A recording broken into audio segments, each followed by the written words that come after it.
Lovely কি দই খেতেছে নাকি? সেই সাত দই, হ্যাঁ ওই রসগোল্লা খাইবা না? এই তিনটা রসগোল্লা দিয়ে তাহলে টক মানে রসগোল্লা রং লাগবো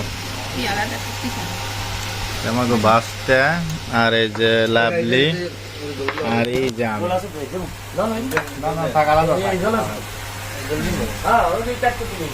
দেই কিরকম স্বাদ দই টেস্ট করে দেই রিভিউ দিয়া। বিসমিল্লাহ। আসলে মজা, এখানে দইটা আসলে মজা অনেক। ঢাকার দই সাথে স্বাদ আছে।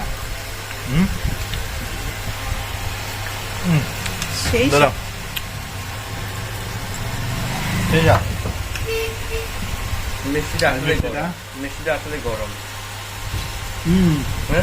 মিষ্টিটা তো ঠান্ডা নাই না, এটা তো হবে বানাইছে। আরে টাটকা রসগোল্লা খাইতেছো, খাও না। টাটকা রসগোল্লা খাও, তুমিও খাও। মিষ্টিটা গরম না অনেক।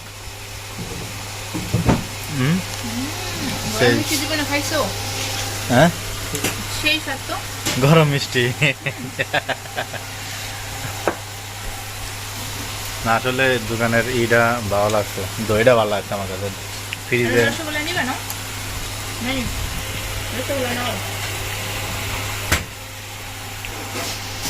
জলদি হইতেছে। মজা না? ওটা আরেকটা দেন নেওয়াটা।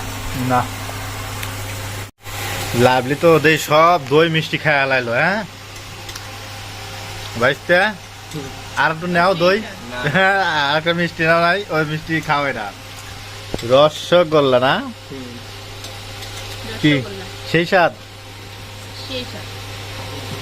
এটা হচ্ছে বরিশাল, বরিশাল কাউখালী আইসে আমরা এই যে সাতক্ষীরা ঘোষ বান্ডারিতে মিষ্টি খাইলাম।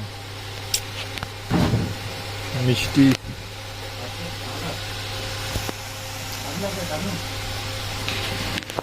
সেই স্বাদ, সেই স্বাদ। আল্লাহ হাফেজ।